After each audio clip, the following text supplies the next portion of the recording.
नवरात्र इस कार्यक्रम में आज का 5वां दिन है। आज के 5वें दिन के उपरांत कल का निरूपण आचार मालिका से शुरुआत करके कल का एक वचन आपने सुना है। स्वामी श्री चक्रधर महाराज जी सन्निधान स्थित भक्तों को जहाँ जहाँ पे जिन जिन अधिकार अनधिकार एक प्रत्येक जीवात्मा के पास होते हैं, लेकिन ईश्वर के पास जो कृपा गुण है, इन कृपा गुणों के लक्षणों के कारण हमारे पूर्वसूरी आचार्यों ने हमारे भाष्य महाभाष्य ग्रंथों में ऐसा लिखा है कि जब ईश्वर के पास कृपा शक्ति है, ये कृपा शक्ति सभी गुणों में श्रेष्ठता पूर्वक है। इन कृपा गुणों के कारण ही ईश्वर अपने जीवात्मा का उद्धरण करते हैं और कृपा लक्ष्य होकर शक्ति के भीतर जो कृपाणु कर्माणुपन अपन कहते हैं, वही कृपा वो कणों के माध्यम से ईश्वर को कृपा उत्पन्न होती है और कृपे के अंदर जिन जिस भक्तजनों को स्वामी श्री चक्रधर महाराज जी ने सन्निधान में कृपा सम्मुख करके उद्धरण कार्य के लिए ऐसा बोला है कि ईश्वर अवतार महाराज श्री चक्रधर जी के पास जब कृपा नहीं होती, इन पापरूप जीवात्मा का उद्धरण कैसा हो सकता है। इसलिए कृपा पहले ईश्वर के पास होती है और कृपा गुणा को सम्मुख करके ही परमेश्वर जीवात्मा का उद्धरण करते हैं। इसलिए सन्निधान में भी कृपा रूप कार्य होते हैं और असन्निधान में भी कृपा रूप कार्य होते हैं, क्योंकि गुणों के माध्यम से ही इस जीवात्मा का ईश्वर उद्धरण करते हैं। इसलिए जिन जिन गुणरूप साधन में ईश्वर स्वीकार करते हैं, ऐसी जो गुणरूपता है, इन गुणरूपता के कारण ही हमें हमारे जीवात्मा के उद्धरण कार्य का असन्निधान में भी आर्त गुण जो है, भगवान के पास हमारी जो आर्तरूप भक्ति होती है, उन आर्तरूप भक्ति से ही हमारी जो भक्ति है, भावना है, जो विधि है, ईश्वर स्वीकार करते हैं। सन्निधान में हो तो हम आग्रह पूर्वक, जैसे कि बटोबास आचार्य श्री जी ने आग्रह लिया था कि हमें प्रेमदान चाहिए, महाराज श्री चक्रधर जी ने कहा कि हम आपको प्रेमदान जरूर देंगे। लेकिन आज तो ईश्वर हमारे सम्मुख दिखते नहीं, लेकिन हमारे पास आर्तता पूर्वक, भाव पूर्वक जो हमारी क्रिया होती है, वो सभी क्रिया साधनदाता श्री चक्रधर महाराज स्वीकार करते हैं। इसलिए ये आर्त गुण, ये आर्तता किसी किसी जो जीवात्मा होते हैं, उनका जो अधिकार होता है, वो अपने पूर्व अधिकारों के अनुसार यहाँ अपना कार्य करते हैं और अधिकार के अनुसार ही वो अपना साधन चरित करते हैं।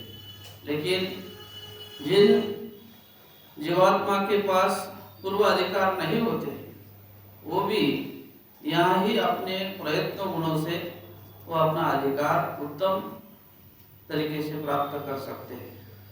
जैसे कि किसी के पास पहला ही धन होता है, तो पहले धन के ऊपर ही अपना गुजारा करता है, और कोई बोलता है कि मैंने तो मेरे हाथों से यह सब प्राप्त किया है। इसलिए अपना ही जो गुण होता है, अपने पास जो क्रिया होती है, अपना जो भगवान और साधन के प्रति जो नम्रता, लीनता, धर्मरूप आचरण होता है, इन प्रयत्न गुणों से भी इस जगह जहाँ जहाँ पे ईश्वर भक्ति का कार्य होता है, इसलिए जो जीवात्मा इन प्रयत्न गुण को स्वीकार करते हैं, जो प्रयत्न गुण है, इसमें थोड़ी कठिनता होती है, थोड़ा अपने अंतःकरण में निरोध भी होते हैं, लेकिन उन निरोध होने वाले, दुख होने वाले कार्य को सहात्मकी यानी कि सहन करते हुए अपनी चर्या करना और उस चर्या का स्वीकार ईश्वर करते हैं। इसलिए हमारे आचार्य श्री नागदेव जी से कहते हुए महाराज बोलते हैं कि जहाँ अपने को जाना है, जहाँ उठना है, बैठना है, कोई परमार्ग की क्रिया करना है, परमार्ग के भीतर जाना आना होता है, तो अपने को होने वाले जो निरोध है, जो कुछ दुख होते हैं, जो कुछ मानसिक हो, शारीरिक हो या वाचिक हो, ऐसी सभी निरोध पूर्वक होने वाली क्रिया अभी अब स्वीकार करेंगे, उसमें प्रयत्न पूर्वक उसका निरोध यानी दुख सहन करेंगे, तो निश्चित रूप से हमारा जो अधिकार है वो उत्तम तरीके से बढ़ता है। इसलिए महाराज श्री चक्रधर जी कहते हैं कि डोई ओढ़वावी, ये वचन है महाराज का, कि जो डोई मतलब जो दूसरों ने कभी अपने ऊपर वार किया है, तो अपन ने वो वार किस तरीके से, कोई शाब्दिक होता है, कोई मानसिक होता है, तो कोई शारीरिक होता है, इन तरीके से जो उत्तम प्रकार का, इसको ही हम बोलते हैं कि महाराज श्री चक्रधर जी का हमें प्रेम चाहिए, तो प्रेम के मुताबिक उसकी जो साधन रूपता है, जो भी है साधन प्रेम होने वाला, वो प्रेम साधन में उसकी जो अधिकार पात्रता होती है, जिन अधिकारों से प्रेम अपने को मिलता है, उसमें कुछ तो भी अधिकार, उस साधन रूपता का अधिकार जो होता है, वो प्रेम साधन का अधिकार होता है, वो अपने जीवन में, अपने आचरण में ही उसका बीज निकलता है। इसलिए उत्तम साधन जो है वो ज्ञान रूप साधन है, महाराज श्री चक्रधर जी ने अपने को दिया है। वो ज्ञान रूप साधन के माध्यम से ही, जैसे कि नित्य नरक की जब भी निष्पत्ति होती है, तो उसकी शुरुआत ही पहले ज्ञान रूप से होती है, कि पहले ज्ञान रूप यानी कि ईश्वर अपने को ज्ञान देते हैं, वो ही ज्ञान देह, वो ज्ञान देह, उस ज्ञान देह में उसकी निष्पत्ति की शुरुआत होती है। जैसे कि अविद्रुपता से वो शुरुआत होती है। जैसे हमें देहावधि के दो जो बोले हैं, गुरु और गुरु के साथ अधिक वृत्ति होना, विपरीत बुद्धि होना, किसी साधन में उसका किसी का कथाय दोष होना, ये जो कोई दोष रूप आचरण अपने अविद्रुपता से होता है, इसी के कारण उसकी प्रतिकारणता बढ़ती है। समझकर भी, जानकर भी किसी दोष का अपनापन करने, इसलिए उसकी जो शुरुआत है वो जानते जानते होते, लेकिन फिर होते होते अज्ञान देह तक वो चला जाता है। जब नित्य नरक जैसी क्रिया, कल अपन ने सुनी है कि जो भिल्ल है वो महाराज श्री कृष्ण चक्रवर्ती के पास जाता, उसका बाण महाराज श्री चक्रवर्ती जी के श्री चरण में लगता है, तो वो जो क्रिया है एकाएक तो कभी होती नहीं, एकदम से तो कहीं होती नहीं, उसका भी कोई प्रसव होता है। इसीलिए ऐसी शुरुआत ही ऐसी उसकी है कि वो ज्ञान देह में शुरुआत होती है। कोई भी दोष उसकी शुरुआत अज्ञानता से ईश्वर परमेश्वर क्या करते हैं, अज्ञान रूप से उसको क्षमा करते हैं, लेकिन जो ज्ञान रूप से उसकी शुरुआत होती है तो क्षमा करने वाले नहीं होते, उसका प्रसव ईश्वर स्वीकार करते हैं। लेकिन जैसे कि कल नभी बोल के उसको प्रारब्ध हुए नित्य नरकों जैसे दुख से भी ईश्वर ने क्या किया है, उसको नष्ट किया है। वो उतनी उसकी क्या है, बलवत्तर कनो है कि बलवत्तर कुछ तो भी कार्य उससे हुआ है, इसलिए महाराज ने उसके दुख नष्ट किए हैं। वैसे ही स्वतंत्रता से जो किए हुए परमार्ग की क्रिया होती है, उस स्वतंत्रता के कारण महाराज श्री चक्रधर जी सभी क्रिया स्वीकार करते हैं, लेकिन स्वतंत्रता किन चीजों की होनी चाहिए, कल आपने सुना है कि अपने जीव धर्म है, मनोधर्म है, इंद्रिय धर्म है, देह धर्म है। अपन सब इन धर्मों के कारण, जीवात्मा के जीवमति के दोषरूपता के कारण वहाँ सब लिपित हुए हैं, इसलिए स्वतंत्र होते नहीं। उन चीजों में, उन निर्गुण निष्काम निर्हेतु क्रिया में कभी अपना दृष्ट रूपता का भाव संचरित होता है। उसका भाव संचार होने से वो क्रिया में मिश्रितता होती है। निर्गुण निर्हेतु क्रिया निष्पन्न होती रहे, इसलिए हेतु जो होता है तो हेतु की क्रिया ईश्वर के पास नहीं पहुंचती। इसलिए ही कणों हो तो ईश्वर वो कणों जान के पहचान के वो हेतु को निकाल डालते। जैसे कि माइन भट्ट को जब माइन भट्ट बोलते कि मैं कितना सदर्थ भाग्यवान हूँ कि मैं ईश्वर के पास इतनी बड़ी उपहार की क्रिया कर सकता, मैं इतना उच्चतम इतना जो वस्त्र है रेशमी वस्त्र स्वामी को अर्पण कर सकता, तभी महाराज श्री चक्रवर्ती जी ने क्या किया, दाबेली में चले गए। वो क्रिया होते समय वहां उपस्थित नहीं हुए।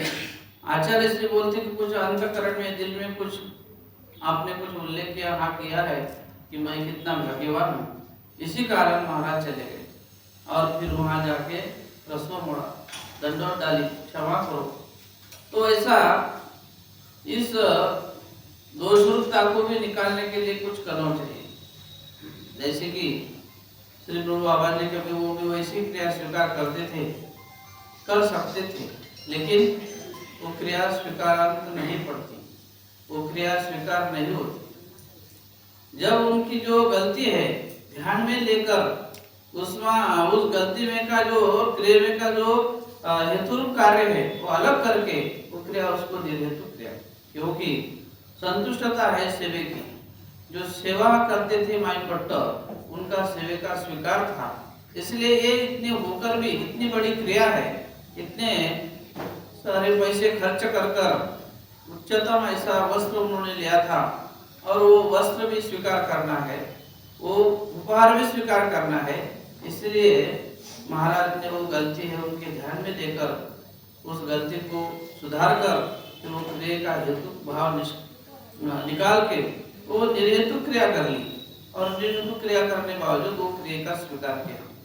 वो कैसे कि वो माइन भट्ट की जो सेवा है वो सेवा का स्वीकार है, इसलिए महाराज ने वो उनकी गलती ध्यान में दे दी। कभी सेवा का स्वीकार नहीं होता तो वैसे ही महाराज स्वीकार कर सकते थे, लेकिन माइन भट्ट के ऊपर महाराज उनकी सेवा देख के बहुत संतुष्ट है। इसलिए स्वतंत्रता कि जिन कार्य में दोषरूपता हो तो वो क्रिया स्वतंत्र नहीं होती। जिन कार्य से हमारे क्रिया में कुछ अड़थड़े निर्माण होते हैं, अनधिकार निर्माण होता है, वैसी कभी क्रिया हमारे इसमें प्राप्त होती है तो उसे परतंत्रता कहती है। इसी परतंत्रता के कारण वैसी स्वतंत्रता होने के लिए हम ग्रस्त धर्म में हो तो जो देवताओं की हमें बंधनता है, यानी कि जिन कलयुग के माध्यम से महाराज श्री चक्रवर्ती जी ने कहा है कि कलयुग युग जो है एक ऐसा है, ये अधम युग कहा है। यहाँ पे समर्थता के कारण सामर्थ्य रूप से चौकड़ी की निष्पत्ति होती है और विषय रूपता से ये कलयुग में सब चीजों के अंदर विषय रूपता है, हिंसा ज्यादा है और हिंसा होने के कारण नरक की निष्पत्ति ज्यादा तरीके से होती है।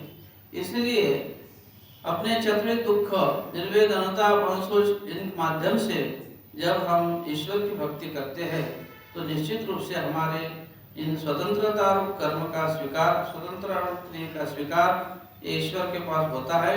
इसलिए पारतंत्रियो हा बंध महाराज ने कहा है कि परतंत्रता के कारण इन दोषरूप की परतंत्रता इन जीवात्मा के पास है, इसलिए ही हम स्वतंत्र नहीं हो पाते।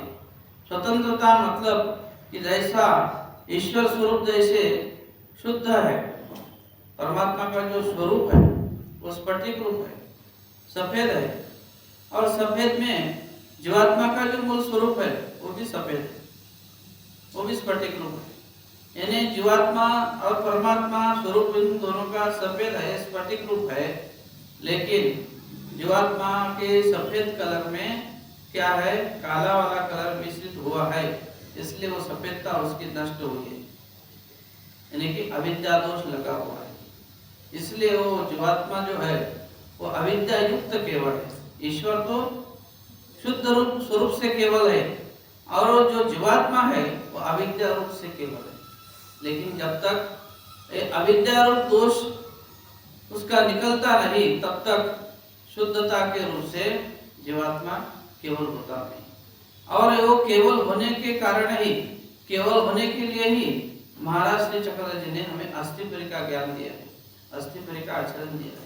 इसलिए इस अस्थिपरि के आचरण के माध्यम से ही हम ईश्वर स्वरूप के पास पहुंचने के लिए महाराज श्री चक्रधर जी कहते हैं कि केवल केवड़ेशी साधक, ये जीवात्मा केवल है, ईश्वर भी केवल है। साधत्य यानी कि दोनों भी सम तरीके से, दोनों भी एक तरीके से अपने जीवात्मा और परमात्मा का मिलन जब होता है, उन्हें साध्य स्वरूप हम कहते हैं। उन साध्य में ये जीवात्मा जाता है, लेकिन अविद्या निकलने के बाद ही जा सकता है, वैसा पहले नहीं जा सकता।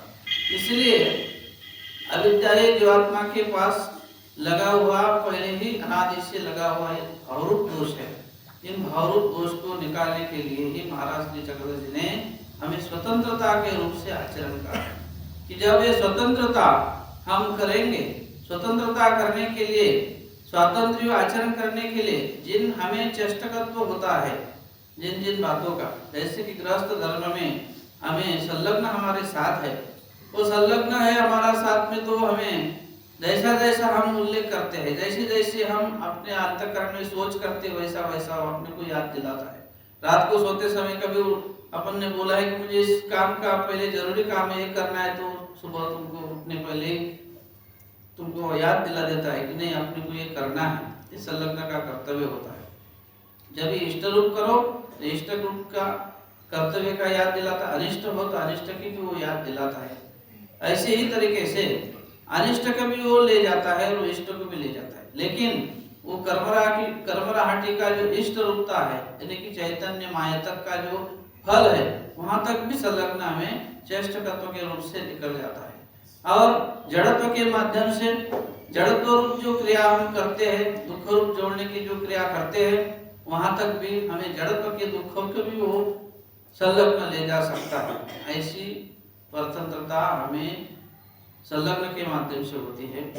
हम कोई क्रिया करते हैं आरंभिक कर्मराहटी में, तो उन कर्मराहटी में क्रिया में भी हमारे साथ किसी क्रिया की अभिमानिनी देवता होती है, इस शरीर की अभिमानिनी देवता होती है, और सब हमारा कर्म उस अभिमानी के माध्यम से लिखा हुआ होता है। लेकिन जब हम ईश्वर को शरण जाते हैं, तब इस शरीर के ऊपर की जो अधीनता है, जो जो कुछ देवताओं ने हमें बंदिस्त किया है अपने कर्मों के माध्यम से, अपने अधिकार के माध्यम से, जब आप ईश्वर के शरण जाते हैं तब उनका अधिकार निकलता है और वो ईश्वर के करीब जाता है, ईश्वर के श्री चरण में समर्पित होता है।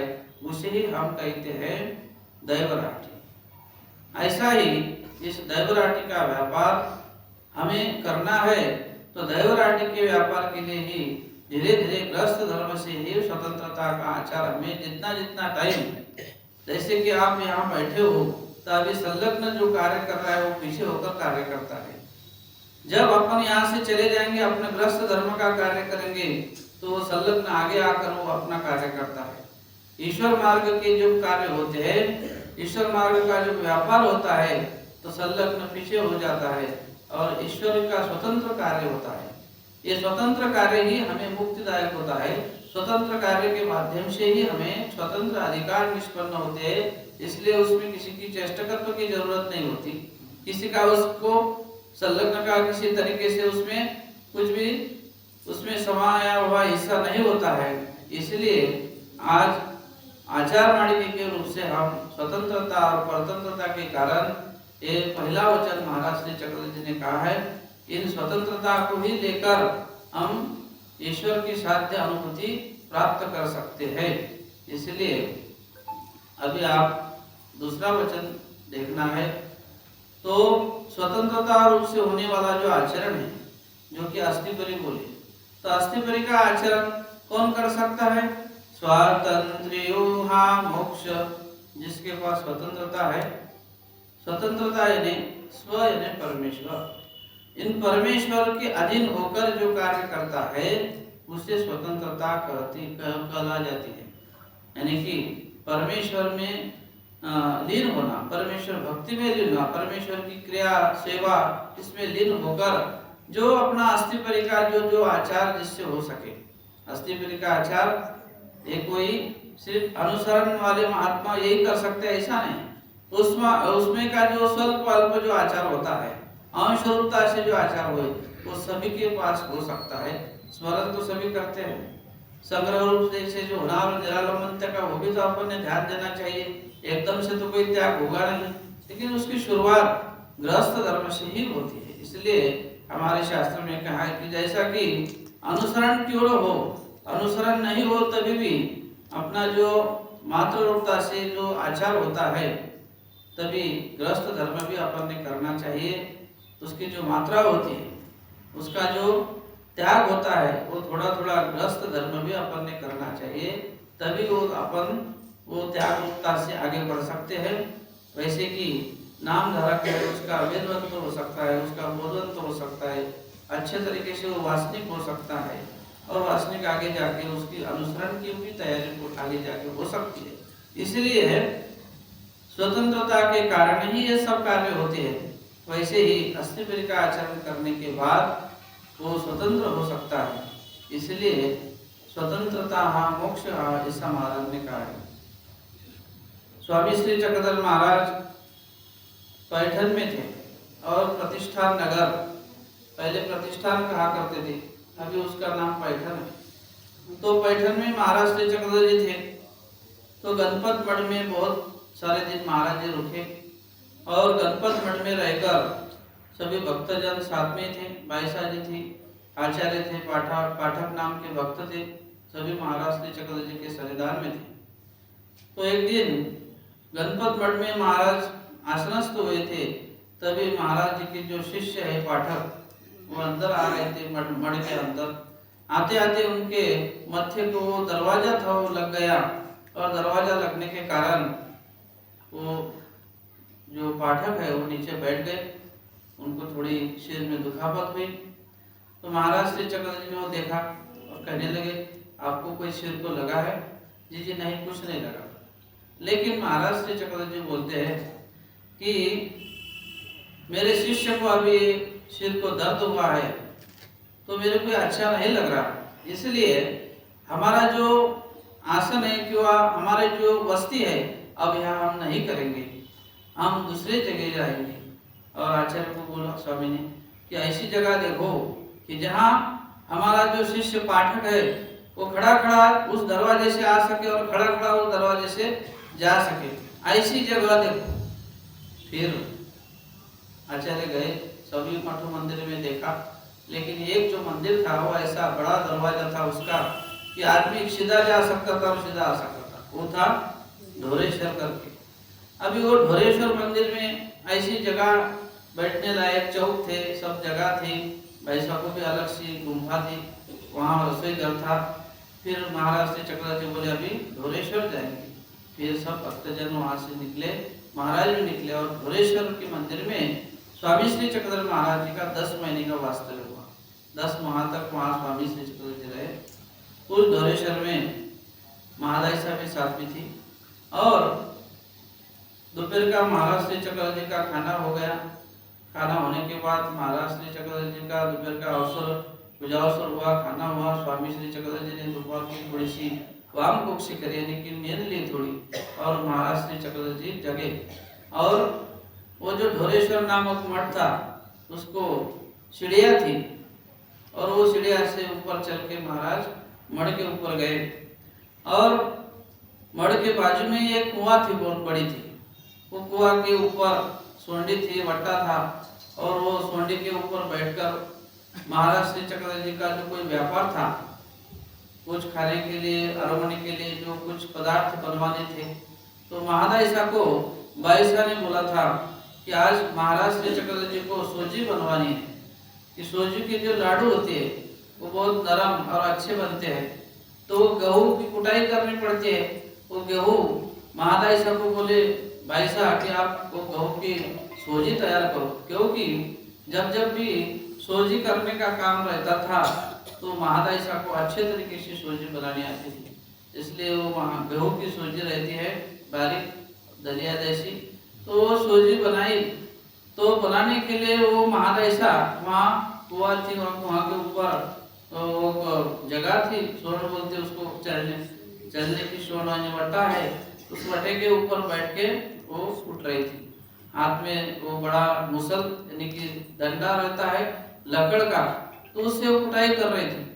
महाराज श्री चक्रधर जी ऊपर गए और तब कुटाई करते करते महादायिशा अपने गुनगुनाने लगी, कुछ गायन करने लगी, ओविया गाने लगी।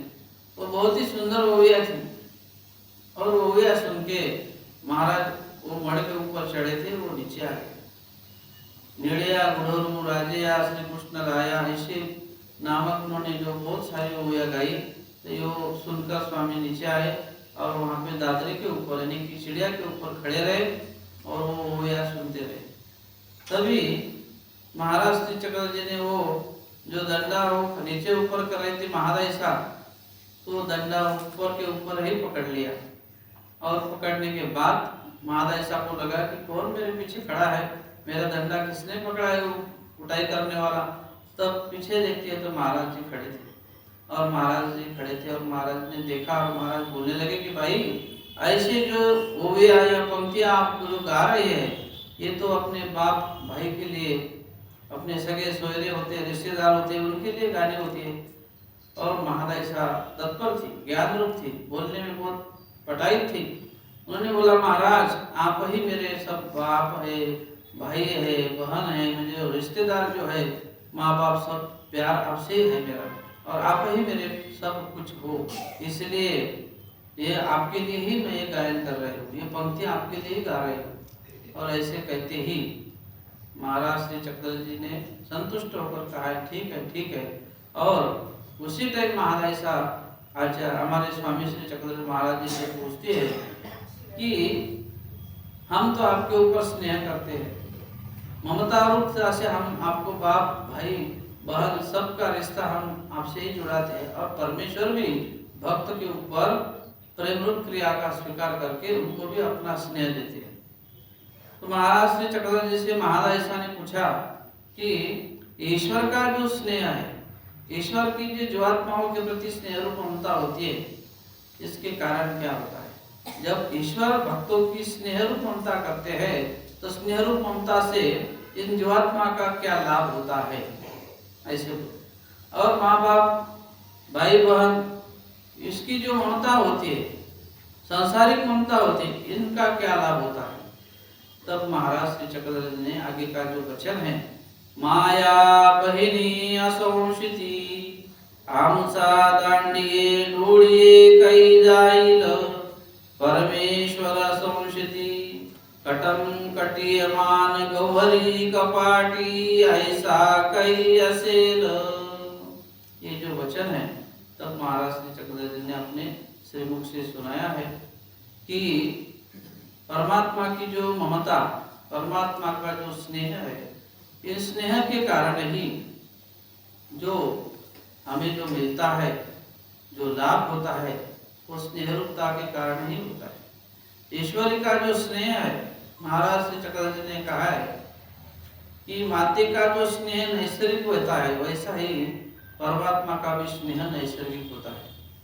और ईश्वरी जीवाचे तयाचा एकदेश मातेचा ठाईवर, ईश्वर का जो स्नेह है वो बहुत अनंत, ईश्वर का जो स्नेह अनंत तरीके से इन जीवात्मा के प्रति है, और मातृत्व का जो स्नेह है तो सिर्फ अंतःकरण में होता है। ईश्वर का जो स्नेह है वो सर्वदृष्ट सर्व साक्ष्य और स्वरूप ही स्नेह रूप है। जो ईश्वर का स्वरूप है वो स्वरूप ही स्नेह रूप है। आप बोलते हैं कि तेज स्वरूप देव, आनंद स्वरूप देव, प्रकाश स्वरूप देव, चिद्घन स्वरूप देव, ऐसा ही परमात्मा का जो स्वरूप है वो क्या है? वो तेज रूपता से, आनंद रूपता से और ममता से भरा हुआ है। इसलिए वो ममता रूप कार्य ईश्वर के स्वरूप में है। तो महाराज श्री चक्रधर जी कहते हैं कि ऐसा ईश्वर का स्नेह है, इसलिए स्नेहता के कारण ईश्वर इस जीवात्मा के प्रति अपेक्षा करते हैं। इस जीवात्मा से क्या करते हैं कि ये आचरण होने के अपेक्षा करते हैं। कैसा आचरण? कटम कटे मान, जैसे कि वो बांस होता है, बांस की जो चद्दर होती है तो बांस की चद्दर जब कुछ हवा आती है, वायु आता है, तो उस वायु के कारण, हवा के कारण उसका ऐसा कटकट कटकट आवाज आता है।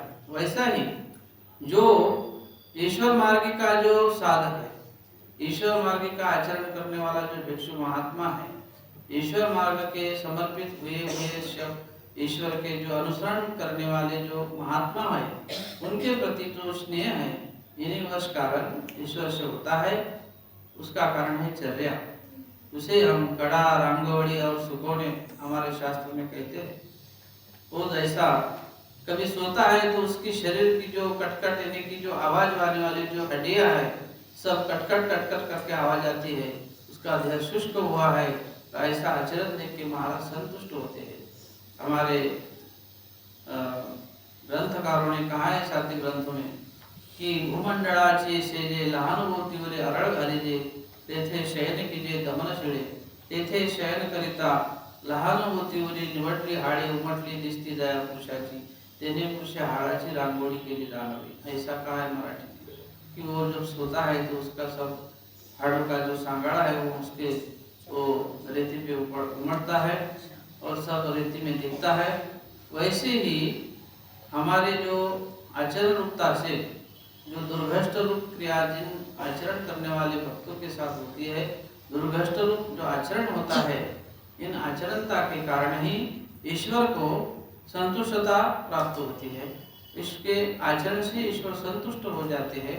इसलिए महाराज श्री चक्रधर जी कहते हैं कि जो दुख रूप कर्म, दुख रूप आचरण जो होता है, इसका कारण दुखी दुख नासा।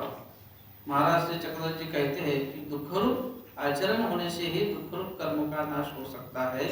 इसलिए दुख रूप यानी कि मानसिक दुख होना, शारीरिक कष्ट होना, मानसिक दुख होने के कारण जैसे कि दुनापत्थे घईजे, इस वचन में मानसिक दुख होना है और शारीरिक कष्ट जो सेवा करते हैं, दंडोत डालते हैं, बहुत तरीके से जो किसी गुरु सुरुत की सेवा होती है, अशक्त की सेवा होती है, और मार्ग में जो निमित्त विधि कहा है, इन निमित्त विधि के कारण संग संगात भेंट शुश्रूषा में भी भेंट का होता है। कभी एखादा मंगल अवसर होता है तो उस टाइम हमें बहुत सारे कष्ट उठाने पड़ते हैं, बहुत सारी सेवा करनी पड़ती है, उस सेवा का ही लाभ हमें मिलता है। जैसे कि हमारे वृद्धाचार में कहा है कि हजारे वालेनाथ बाबा जी, आपने सबने वृद्धाचार सुना होगा कि उन्होंने सब मलमूत्र जो विसर्जित करने वाला था रुद्रपुर में, वो सब बाहर लेकर जाते थे। तो उनको क्या महाराज श्री चक्रधर जी ने, ज्ञान तो नहीं है, ज्ञान का अधिकार उस टाइम नहीं था, लेकिन जो मैंने बोला है कि प्रयत्नता के रूप से, पूर्वी का अधिकार जब न हो, लेकिन प्रयत्नता के रूप से जब ईश्वर स्वीकार करते हैं तो अधिकार न होकर भी ईश्वर संतुष्ट होकर उसे उन प्रयत्नता का स्वीकार करके उसको दातृत्व करते हैं, वो ज्ञान हो या प्रेम हो। ऐसे हमारी साधन रूपता है। इसीलिए ज्ञान और प्रेम ये दोनों भी ईश्वर मुक्तिदायक कार्य है। दोनों से भी हमें ये संसार चक्र से मुक्तता मिलती है। ऐसे हमारे महाराज श्री चक्रधर जी के साधन रूपता में इन महाराज ने जो हमें इन साधन रूपता से हमारे से जो अपेक्षा की है कि आशंसा की है कि जो जीवात्मा है वो कटम कटियमान ऐसे होने असावे। इसलिए जो माता होती है और कर्मराटि में जो प्रेम है, जो रिश्ता होता है, वो ममता होती है। वो जो ममता है वो क्या अपेक्षित होती है कि माया बहिनी असंसिति, जो माँ बाप है वो अपने बच्चों से क्या कि हमारे बच्चों की शादी कब होगी और उसका पोता कब होगा, ऐसे सोच करते हैं। उसको बेटे कब होंगे, उसका प्रपंच कैसा विस्तारित होगा, ये बात सोचते हैं और उस तरीके से ममता उसको लगाते हैं। लेकिन ये तो ममता दृष्ट पर है, एक जन्म के लिए है। ईश्वर का स्नेह तो अनेक जन्मों में चलने वाला है और न संपने वाला, न खत्म होने वाला है। इसी कारण जो माताएं होती है इन प्रपंच रूपता में, जैसे कि मराठी में माता का बोला है कि जैसे पंच माता होती है, राजपत्नी, गुरुपत्नी, मित्र पत्नी, तथैव च श्वशुर पत्नी स्वमाता च, ये पंच माता होती है। वैसे ही जनिता जन्म देने वाली भी माता होती है, और लालन पालन करने वाली है, कोई पोषण करने वाली हो, कोई अन्न देकर उसका पोषण करते हैं। ऐसे अलग तरीके से माता होती है, और वो अलग अलग तरीके से अपनी स्नेह रूप ममता लगा लेते हैं। वैसे ही इन माता पिता के कारण ही हमें इन प्रपंचिक रूप से ममता मिलती है, लेकिन वो ममता भी हमें जरूर है, उसकी जरूरत नहीं ऐसा नहीं, उसकी भी जरूरत है, वो ममता भी हमें चाहिए। लेकिन वो ममता के अलग से होने वाली जी परमार्थ की जी ममता है। हमारा जो जीवन जो है परमात्मा के कारण होता है।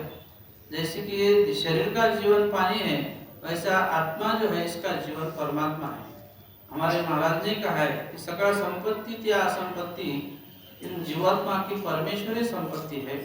इसलिए गदोनायक भंडारी उनको महाराज श्री चक्रवर्ती जी कहते हैं कि सुख साधन, यानी कि सुख साधन जो होता है उसे परमात्मा नहीं मिल सकता, इसलिए दुख रूपता से ही परमात्मा मिल सकता है। इसलिए कटम कटिए जैसा जो आचार है वो तो उच्चतम प्रकार का है, लेकिन थोड़ी सी भी अपन कभी शुरुआत उसमें करें तो निश्चित रूप से अपना जो वो आचरण का प्रसव है आगे बढ़ता है, और वैसी योग्यता हमें प्राप्त होती है। जिन तरीके से हमारा उद्धरण हो सके, जिन तरीके से ईश्वर उस क्रिया का स्वीकार करे, वैसी ही कारण रूपता जब ईश्वर स्वीकार करते हैं तो उन भक्तों के लिए वो क्या है, वो भक्त ईश्वर का सभी के ऊपर राज्य करता है। इस भक्तों के बारे में उस हमारे भास्कर भट्ट बोलकर ने उद्धव गीता में कहा है की चहू पुरुषार्थाचा श्री घालुनी अन्य धर्माचा उरी एक क्षत्रिय व रानियों करी कैवल्य मंडळीची, यानी कि 4 पुरुषार्थ है, धर्म अर्थ काम और मोक्ष। हमें 4 पुरुषार्थ ये मालूम है। तो धर्म में भी हमारे साथ ईश्वर होना चाहिए, अर्थ में भी ईश्वर होना चाहिए, कामरूपता में भी ईश्वर है, और मोक्ष भी ईश्वरी है। तो ये चारों ही बातें जब ईश्वर की तरफ हम समर्पित करते हैं तभी हमें इन चारों से भी पुरुषार्थ रूप से भक्त का स्वरूप प्राप्त होता है। इसलिए धर्म कृष्ण कथास्माकम अर्थ कृष्ण गुणग्रहम काम कृष्ण रति मोक्ष कृष्ण सन्निध रक्षयम, ऐसा बोला है कि धर्म रूपता से जो है वो हमारे साथ कृष्ण ही है, कृष्ण ही हमारा धर्म है। हम हमारे ग्रस्त धर्म में अनेक सारे व्यापार रूप कर्म करते हैं।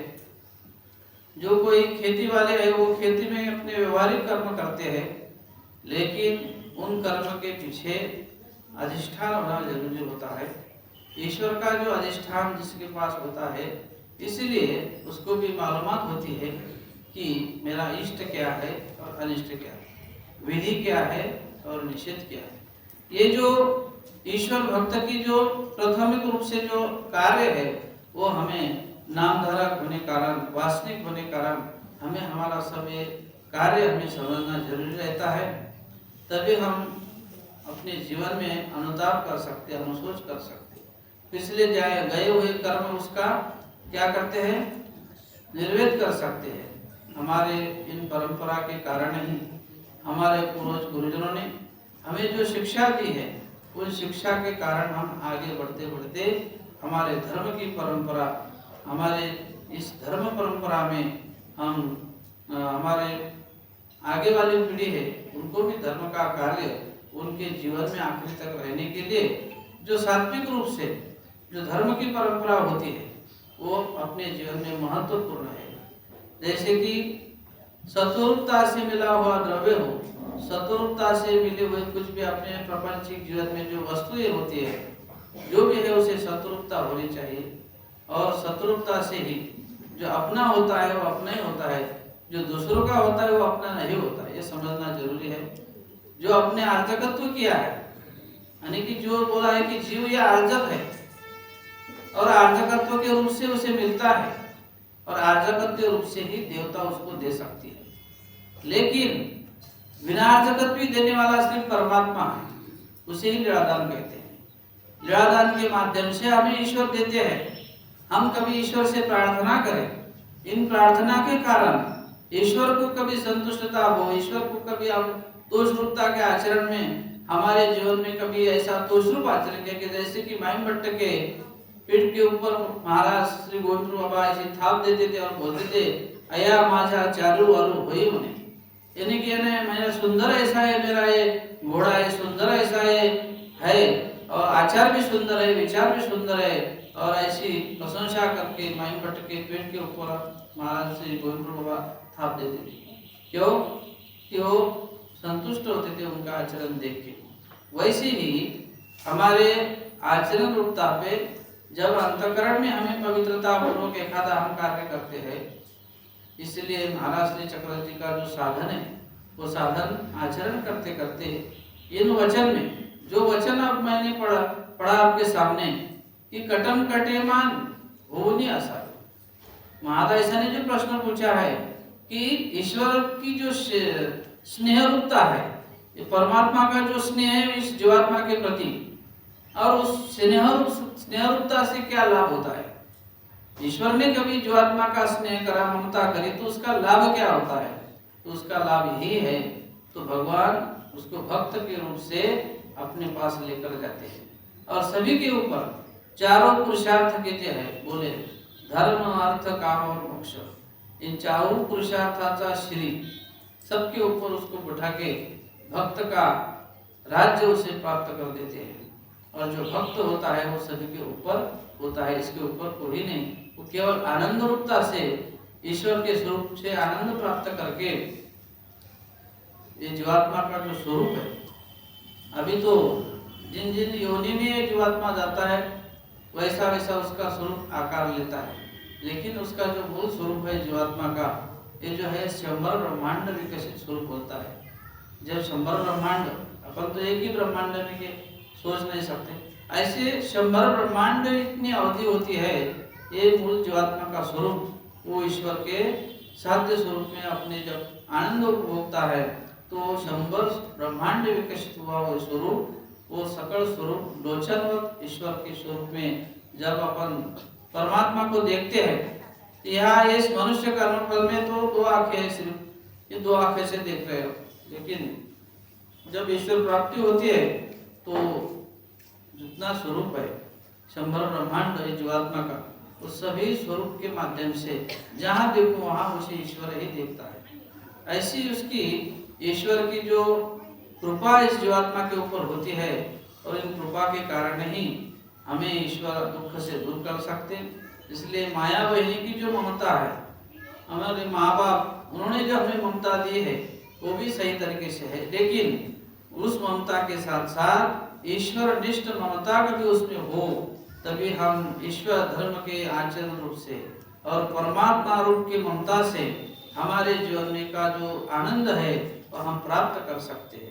इसलिए ही महाराज श्री चक्रवर्ती जी कहते हैं कि जो केवल स्वरूप है जीवात्मा का, लेकिन उसे अविद्या मिश्रित होने के कारण वो अविद्या युक्त केवल हो गया, उसको ठप्पा लगा हुआ है, दाग लगा हुआ है, और अविद्या का जो दाग है वो स्वामी महाराज श्री चक्रवर्ती जी कहते हैं कि जैसा जो भिगा हुआ हरभरा है उसे उसका का फुटाना बनाते हैं, तो जो उसको रेती में डालते हैं, पहली रेती, दूसरी रेती, तीसरी रेती, तब उसका टरफलो बाजू हो जाता है। वैसे ही धीरे धीरे धीरे धीरे हमारे इस जन्म में नहीं, दूसरे जन्म में, दूसरे जन्म में, तीसरे जन्म, अनेक जन्म संसिद्ध सतो याति परम गतिम, ऐसा जो मनुष्य के रूप से इस मनुष्य जन्म में, अगले मनुष्य जन्म में, उसके अगले जन्म में, ऐसा करके महाराज श्री चक्रधर में सहायता पूर्वक हमारे जो चतुर्विधि का जो कारण है, वो चतुर्विधि का कारण जब आप समझ पाते और चतुर्विधि से छुटकारा हम कैसा ले सके, इसका जो ज्ञान है अपने गुरुजनों के माध्यम से हर अपने व्यक्ति को होना चाहिए। जो ईश्वर मार्ग के जो भक्त है, ईश्वर मार्ग के जो कोई ईश्वर मार्ग में ईश्वर के भक्ति में लीन है, ये चतुर्विधि से हम कैसा छुटकारा ले सके, इसका जो ज्ञान होता है, और इस कारण ही उससे हमें अगले मनुष्य जन्म की प्राप्ति होती है। जब तक हम अगले मनुष्य जन्म की सोच इस मनुष्य जन्म में नहीं करेंगे, तब तक हमें ये नहीं समझ पाएंगे कि हम अगले मनुष्य जन्म में कैसे जाएंगे। मनुष्य में जाने के लिए ही कुछ तो भी उसका उपाय महाराज श्री चक्रवर्ती ने अपने शास्त्र में बतलाया है। इसी उपाय के कारण ही अनेक जन्म हमें बोले। तो अभी तो देवता हम अधिष्ठित कर्म करते हैं, तो देवता के मुताबिक हमें देवता कर्म के माध्यम से देवता का जो क्रम होता है उससे जाना पड़ेगा, लेकिन क्रम को भी छेद देने वाला परमात्मा है। इसलिए महाराज श्री चक्रधर जी के परमेश्वर शब्द की व्याख्या हमें की हमारे पूर्वजों ने कि कर्तुम अकर्ता अन्यथा कर्ता, वो जो होने वाला है और जो न होने वाला है वो भी परमात्मा कर सकते हैं। इसलिए महाराज श्री चक्रधर जी से क्या कहते हैं, अनार्जित दाता। ईश्वर जो होते हैं अनार्जित दाता होते हैं, कि जो जीवात्मा ने कभी जोड़ा नहीं है, लेकिन न जोड़ने वाला भी इसी को परमेश्वर दे सकते हैं। इसलिए उसका जो साधन रूप में जो स्वीकार है वो बहुत ही महत्वपूर्ण होता है। साधन रूपता से माध्यम से ही हमें क्रिया प्राप्त होती है। ऐसे ही स्वातंत्र और स्वतंत्रता से हमें, स्वतंत्रता से परतंत्रता से, ये दोनों भी कार्य हमें कल के वचन में सुने हैं। आज जो स्नेह रूपता है, इन स्नेह रूपता के कारण ही हमें लाभ मिल सकता है, और वो स्नेह रूपता ईश्वर की होनी चाहिए। जब संसारिक स्नेह रूपता है तो संसारिक स्नेह रूप भाव से तो हमें संसारिक स्नेह रूपता से तो दृष्ट पर प्रेम मिलने वाला है, दृष्ट पर स्नेह मिलने वाला है, लेकिन अदृष्ट पर जो संसार कर्म का जो भाव है, अदृष्ट पर संसारिक कर्म में मिलता नहीं। यानी कि महाराज श्री चक्रधर जी कहते हैं कि दृष्टि अदृष्ट न साधे, कि संसार ये दृष्ट पर है, स्वार्थ पर है, अपेक्षित है।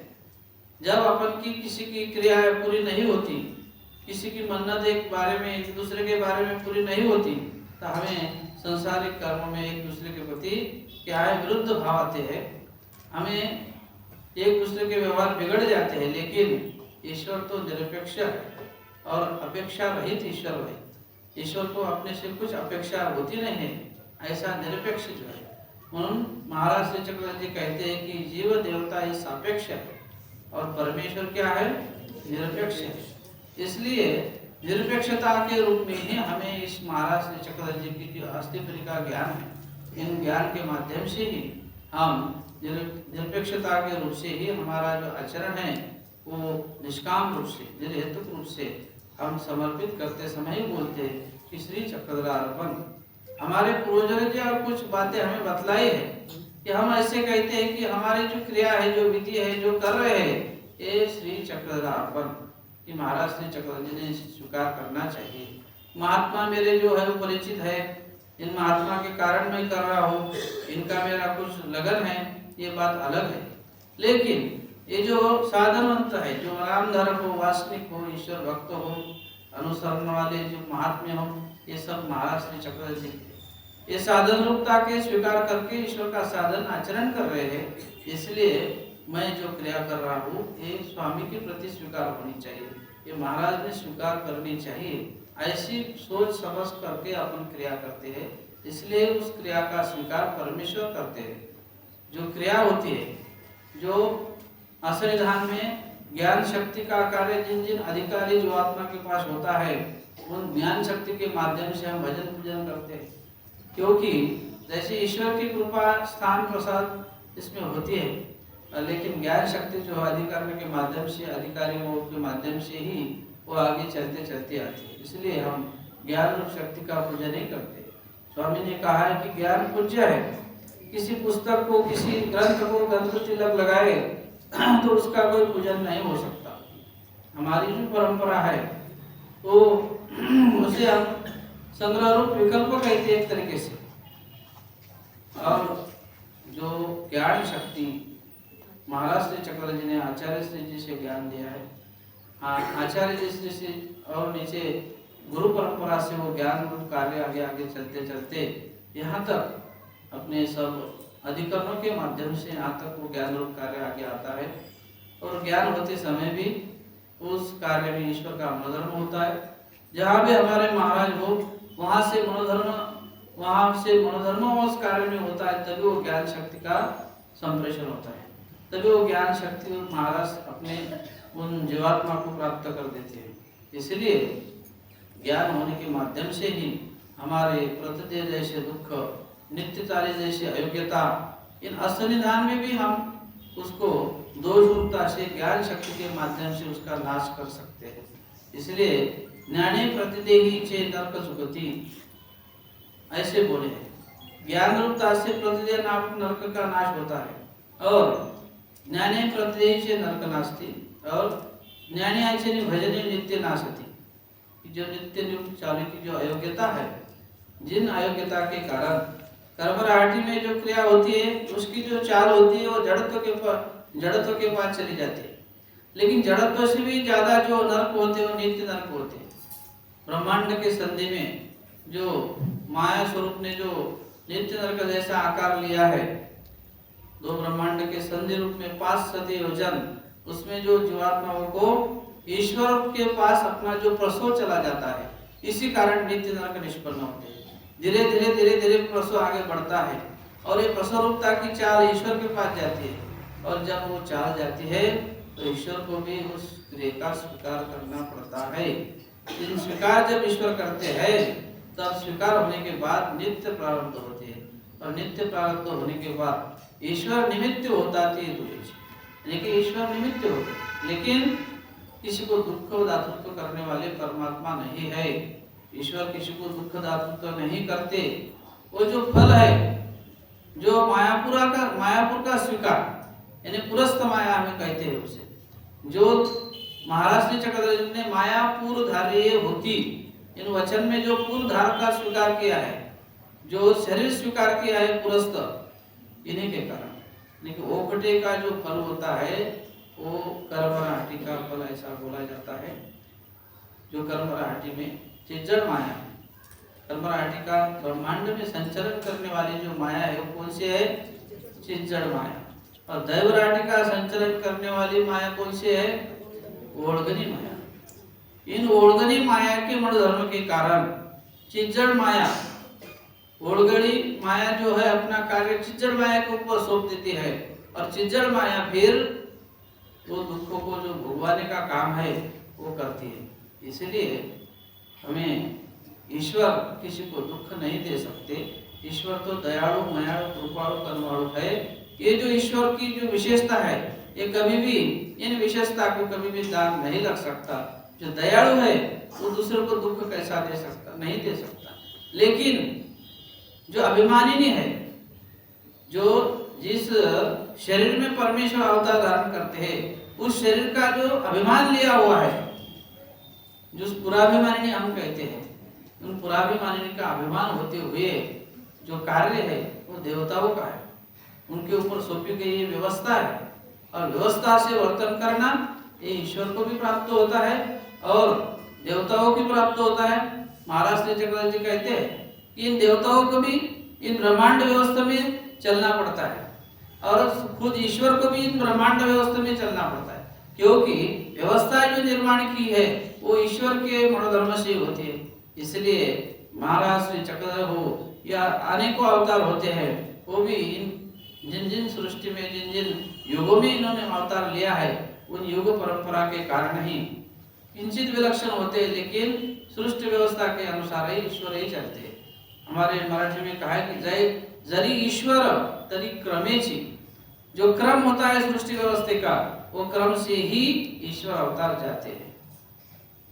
ईश्वर भी जन्म लेते हैं, लेकिन अवतार धारण करते समय गर्भस्थित होने के कारण गर्भ से अवतार धारण करते हैं। वैसे ही शरीर में जो बदलाव आते हैं वो भी स्वीकार करते हैं, वो भी वृद्धापकाल में जाते हैं, वो भी बालपन में आते हैं, लेकिन ये भी स्वीकार करना पड़ता है।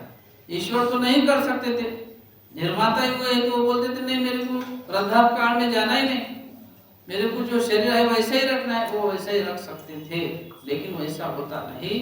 जो सृष्टि व्यवस्था है, ये सृष्टि व्यवस्था से ही जाना पड़ता है। इसलिए महाराज श्री चक्रधर जी का ये उद्धरण कार्य है।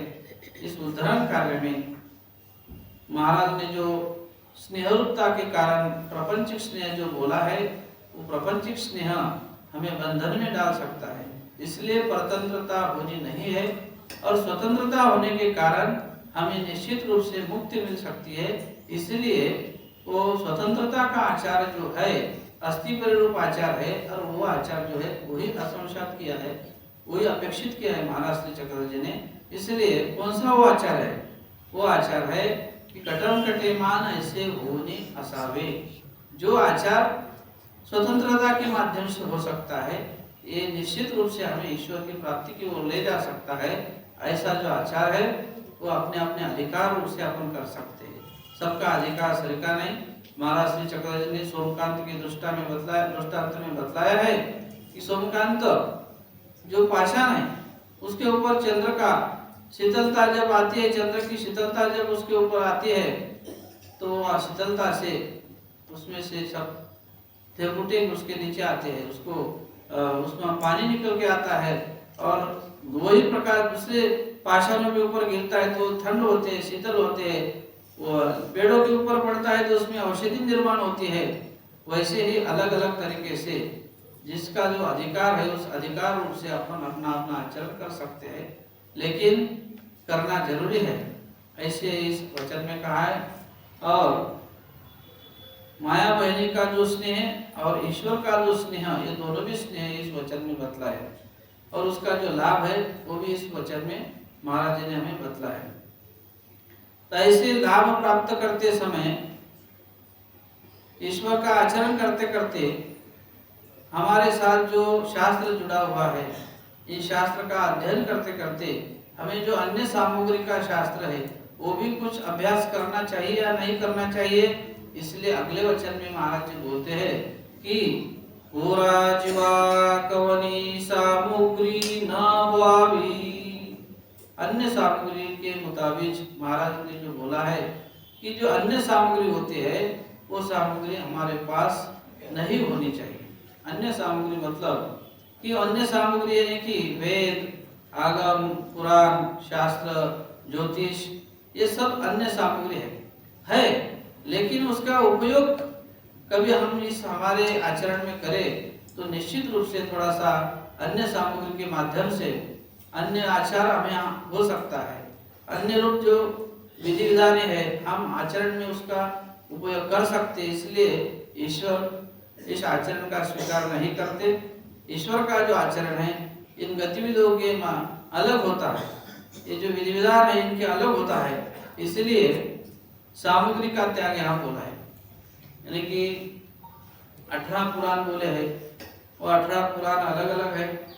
उसमें जब शास्त्र में अपन पुराणिक पद्धति से कुछ पौराणिक लोग सुनवाते हैं, जैसे कि मध्वयम, भद्वयम, भद्रयम व चतुष्टकम, अली पाग्नि स्कंदी पुराणम दशाष्टकम, ऐसे 18 पुराण बोले। मत्स्य पुराण, वायु पुराण, कूर्म पुराण, अग्नि पुराण, अलग अलग पुराणों के नाम हैं। तो ऐसे पुराणों में जो जो कोई श्री कृष्ण महाराज जी की कथाएं हैं और कथाएं के माध्यम से श्रृंगार रूप से किए हुए कुछ काव्य होते हैं, वो श्रृंगार रूप कार्य और काव्य, उसमें हमें श्रृंगारिकता निष्पन्न होती है। और हमारे जीवन में तो श्रृंगारिकता अलग करके हमारे को ईश्वर ही श्रृंगार है, ईश्वर की भक्ति ही हमें जीवन में श्रृंगार देती है।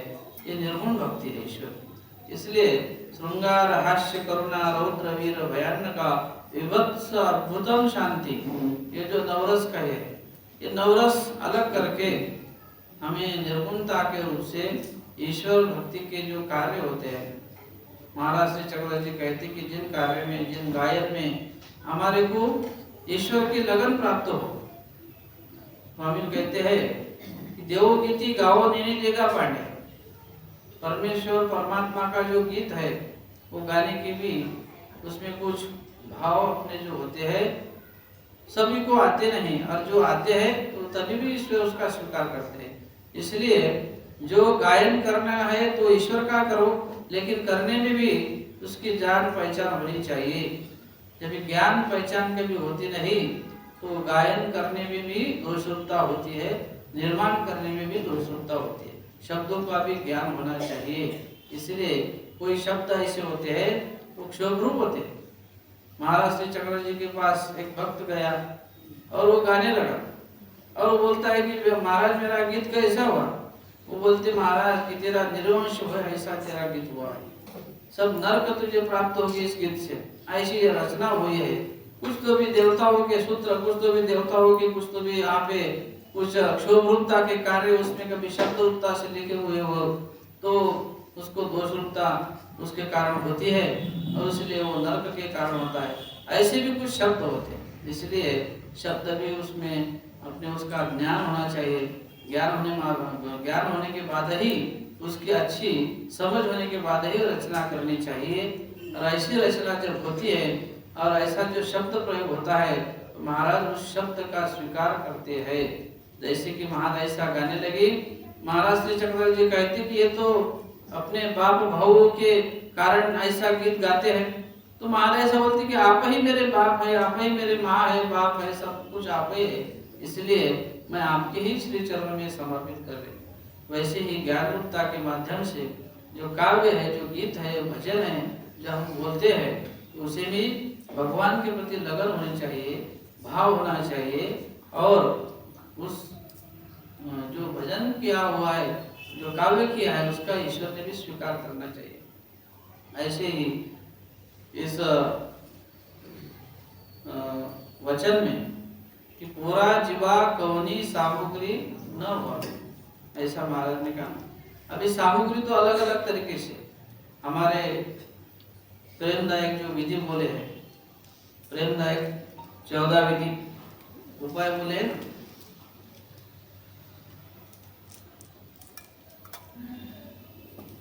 ईश्वर का प्रेम प्राप्त करने के लिए जो प्रेम होने के 14 उपाय बोले हैं, उन 14 उपाय उनमें एक सामग्री रूप उपाय बोले कि अपने पास जो सामग्री होती है, जैसे कि मयन भट्ट के पास भी वेद आगम पुराण है ना, ये सब सामग्री थी, शास्त्र पढ़े हुए थे। जब कोई हमारे संप्रदाय के ऊपर हमारे स्वामी श्री चक्रधर जी के बतलाए हुए शब्दों के ज्ञान के ऊपर कोई आपत्तिजनक कोई बोलता है, तब उसका खंडन करने के लिए हम इस सामग्री का उपयोग कर सकते हैं। लेकिन इसके अलावा दूसरे हमारे आचरण में इसका कोई उपयोग नहीं, क्योंकि सकल सामग्री जो है, महाराज ने कहा है कि ये सामग्री जो है ये देवता निर्मित है और इसके आगे ईश्वर का ज्ञान है। इसलिए ईश्वर के जो शास्त्र है, सकल शास्त्र इस शास्त्र से मिलते हैं, इसलिए उन शास्त्र की हमें जरूरत नहीं है। लेकिन जब हमें कोई उन शास्त्र से अपनी अपनी बातें बतलाकर ईश्वर के प्रति अपना भाव नष्ट करने का प्रयास करते हैं, तब हम उन्हें उन शास्त्र के माध्यम से समझाकर अपना जो ईश्वर का श्रेष्ठत्व है उसे कह देते हैं। जैसे कि महाराज श्री चक्रधर जी ने अन्य वृत्ति में हमें उसका ज्ञान किया है कि जब तक हम अन्य रूप से जो देवता है, इनकी जो विधि विधान है, बहिर्याग है, अंतर्याग है, ये साधना है, ये जब तक हम उसे समझाते नहीं और उसका कार्य कारण स्वरूप लक्षण भाव जो है उसको समझ आता नहीं, तब तक ईश्वर समझ नहीं आएगा। इसलिए हमारे शास्त्र में कहा है कि अन्य वृत्ति महाराज ने कही है तो उसका कारण ही यही है।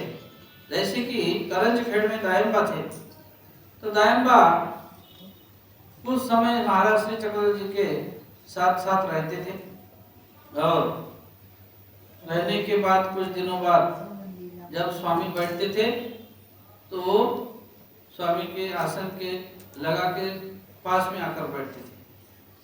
जैसे जैसे स्वामी कुछ क्रिया करते थे तो वैसे वो भी स्वामी जैसी क्रिया करने लग गए थे। स्वामी के समान उठना, स्वामी के समान बैठना, स्वामी कभी पान का बीड़ा खाते तो वो भी पान का बीड़ा खाते थे। वैसी अधिकृत्य रूप आचरण करने लगे दायंबा। तो महाराज श्री चक्रधर जी को ऐसा लगा कि ये तो अविध रूप है। तो महाराज श्री चक्रधर जी बोलते उनको कि तुम ईश्वर और जीवात्मा इसका क्या अंतर पहचानते? बोले हाँ, तो मैं तो क्या है, ईश्वर और जीवात्मा शरीक हैं। तो फिर महाराज श्री चक्रधर जी ने उन्हें अन्य वृत्ति का निरूपण किया कि नीचे पहले क्या है, कर्मों की देवता है, उसके ऊपर फिर अष्टदेवनी देवता आती, फिर अंतरा आती, फिर स्वर्ग है, फिर कैलाश वैकुंठ, फिर क्षीराब्द, फिर अष्टभैरव, फिर विश्व देवता। फिर माया है अनंत ब्रह्मांड, और माया के ऊपर कौन है? परमात्मा परमेश्वर। और तुम कहाँ हो? गर्भभूमि के नीचे मनुष्य रूपता से। अब देखो तुम कहाँ हो, परमेश्वर कहाँ है। आप तो बोलते हैं कि ईश्वर और मैं समान हूँ, वैसे अन्यथा जो अन्य रूप देवता हो गए, अन्यत्र जो क्रिया होती है उनकी मालूमात हमें होनी चाहिए। इसलिए अन्य सामग्री का जो संभव है वो संभव रूपता से जब हमें उसका उपयोग करना है तब हमें उसका उपयोग करना है, लेकिन आचरण रूपता में इसका उपयोग हमें कुछ भी हो सकता नहीं। इसलिए जब हम उपयोग करते हैं तो उसका त्याग भी करना जरूरी होता है। उसको वहाँ जैसा है वैसा ही रखे। ईश्वर धर्म का जो निर्गुण स्वरूप का आचरण है वो हमें करना जरूरी होता है। इसलिए महाराज श्री चक्रधर जी इस वचन में कहते हैं कि पूरा जीवा, इन पूरा जीवा मतलब पूर ऐसा शब्द होता है कि नादान बच्चा है। इन नादान बच्चे को जैसे कुछ समझ आता है कुछ नहीं समझ आता है, वैसे ही इन जीवात्मा के जो क्रियाएं होती है वैसे ही क्रियाएं जीवात्मा नादान बच्चे जैसी कुछ क्रिया करते रहते हैं।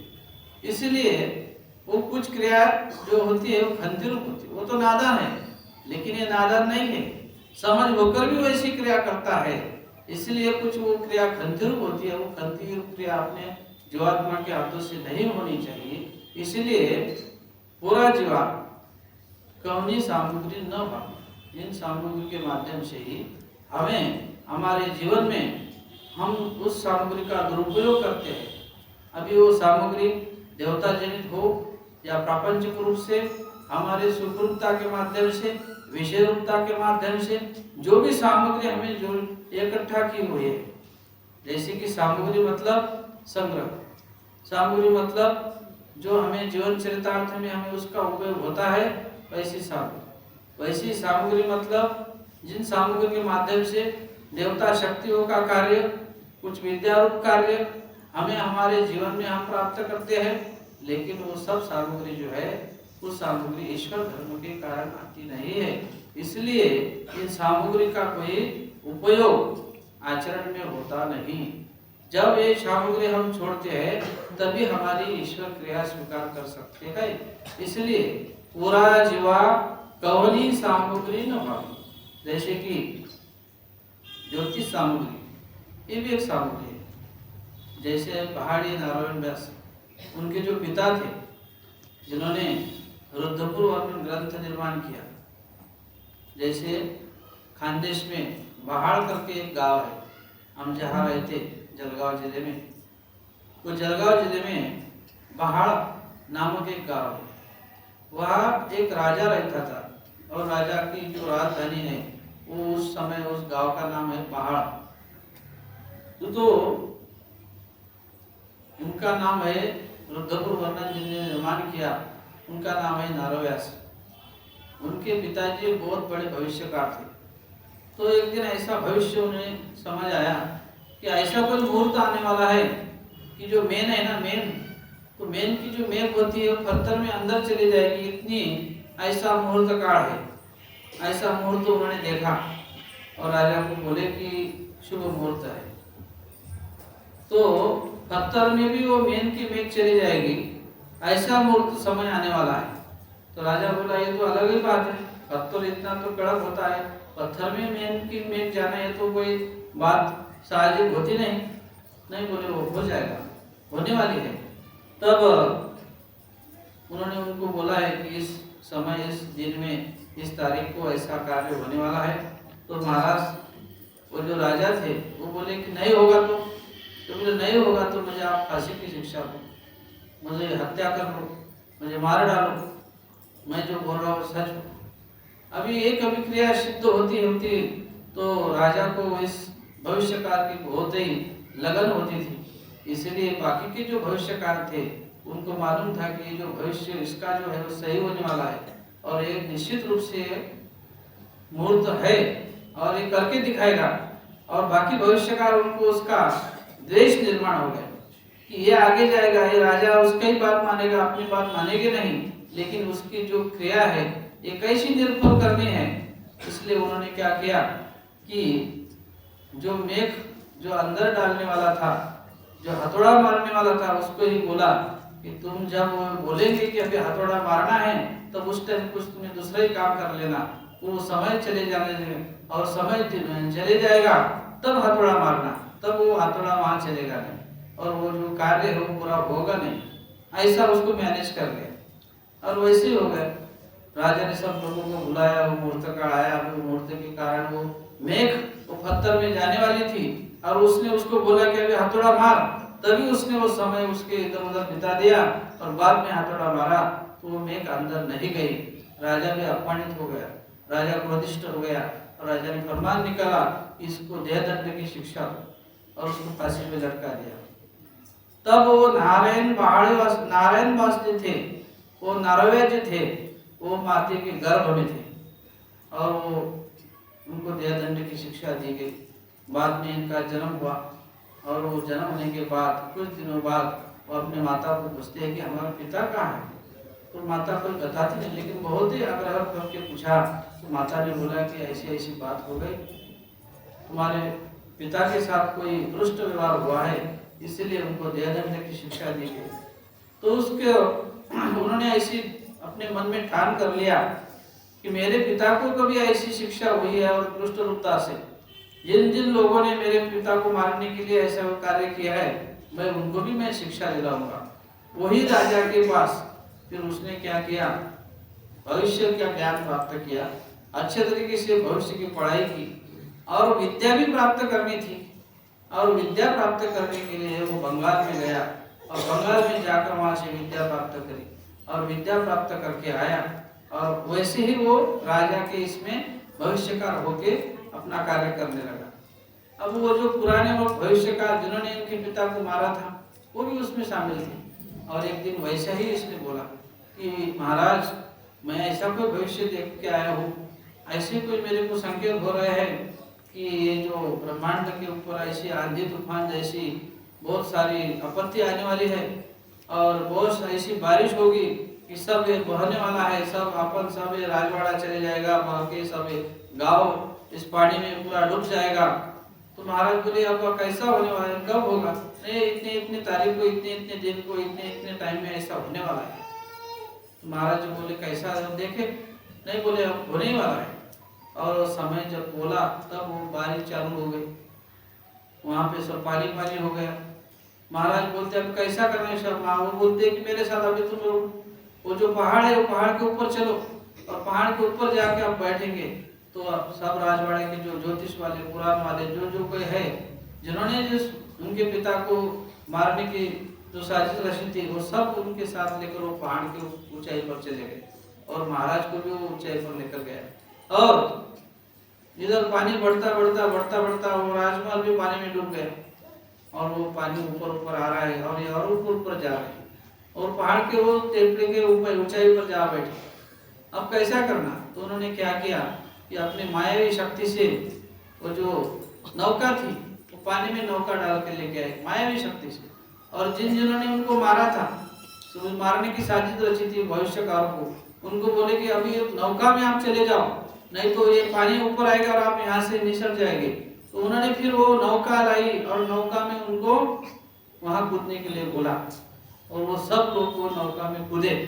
राजा भी कूदने वाले थे, राजा को हाथ पकड़ लिया तो आप रुको, इनको जाने दो पहले। जैसे ही वो नौका में कूदे वो बहुत नीचे जाके गिरे।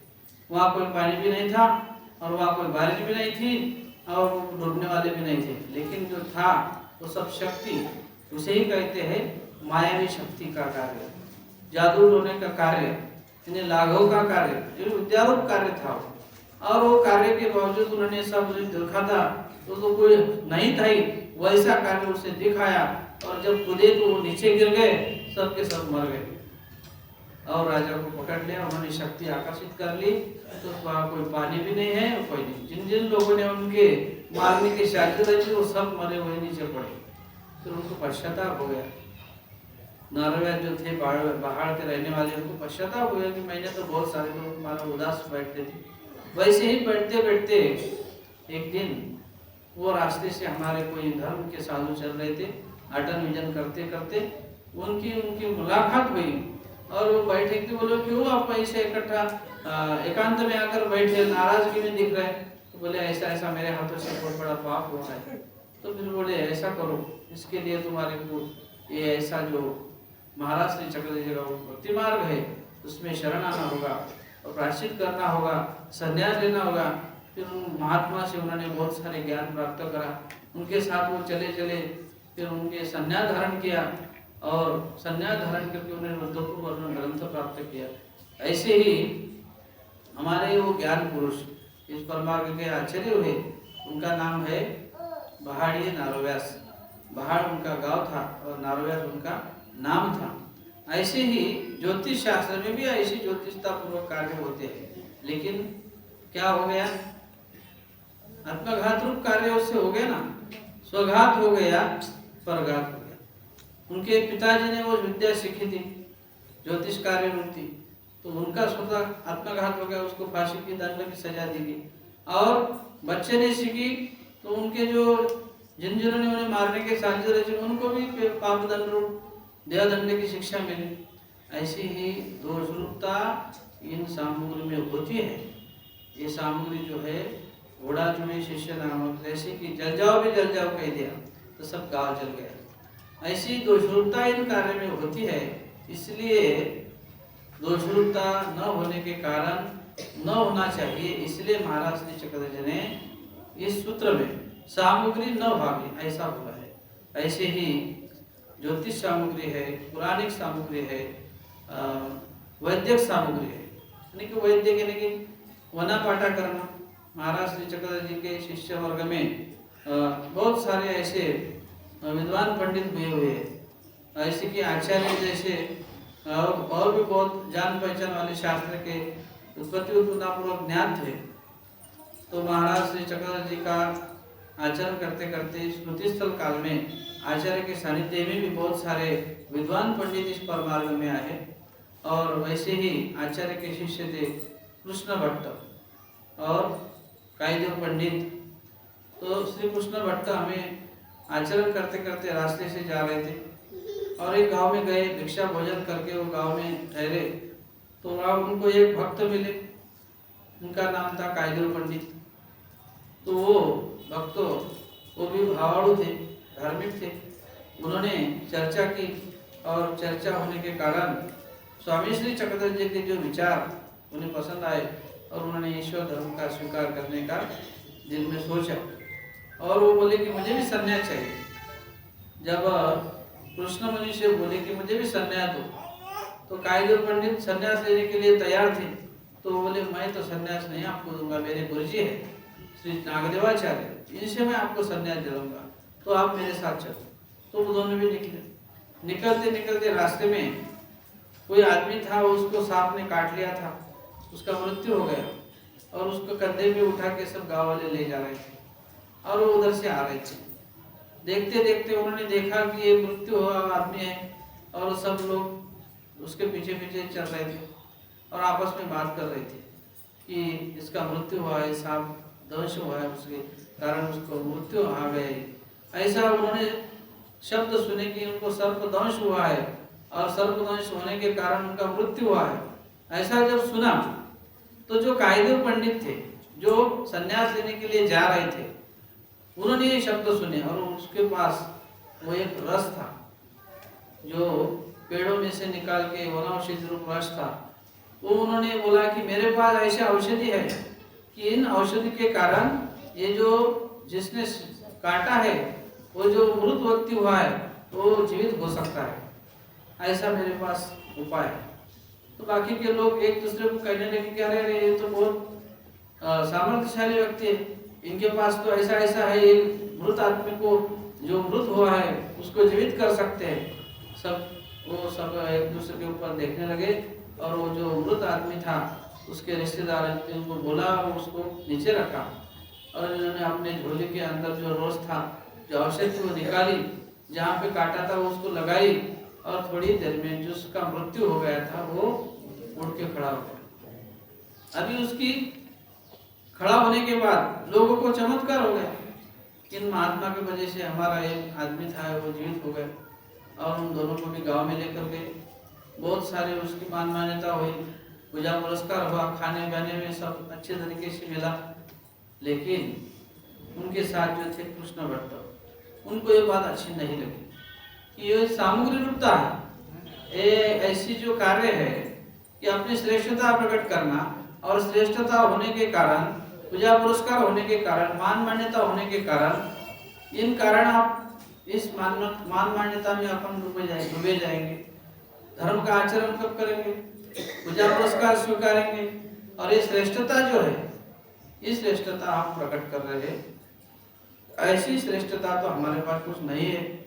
ये जो जीव है ये पहले से ही सामर्थ्यहीन है, इसके पास कोई सामर्थ्य नहीं और सोच्य है। ऐसे सोच्य जीवात्मा को ही परमेश्वर ने एक जन्म मांगा है। मुझे सोच्याशी के लिए दाता, आपन पे जाला मांगता।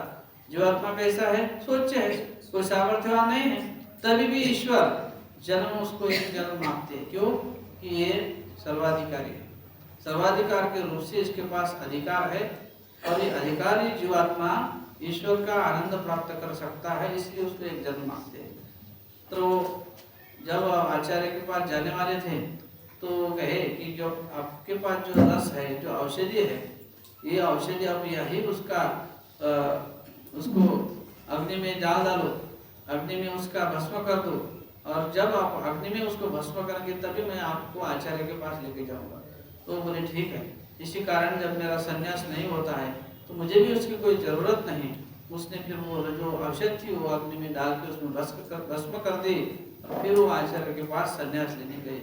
वैसे ही ये जो सामग्री होती है, इन ईश्वर मार्ग में इन सामग्री की कोई जरूरत हमें होती नहीं।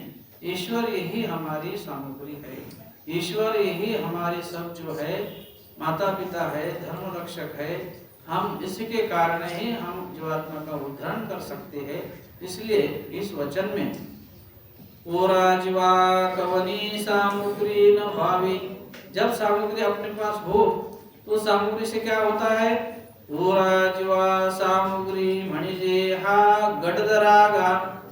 गढ़दरा यानी खास, खड्डा, हम खड्डे में गिर जाते हैं। खड्डा यानी कि प्रमाद। महाराज श्री चक्रधर जी कहते हैं कि पुरुष प्रमाद सुखवी तब सुखे।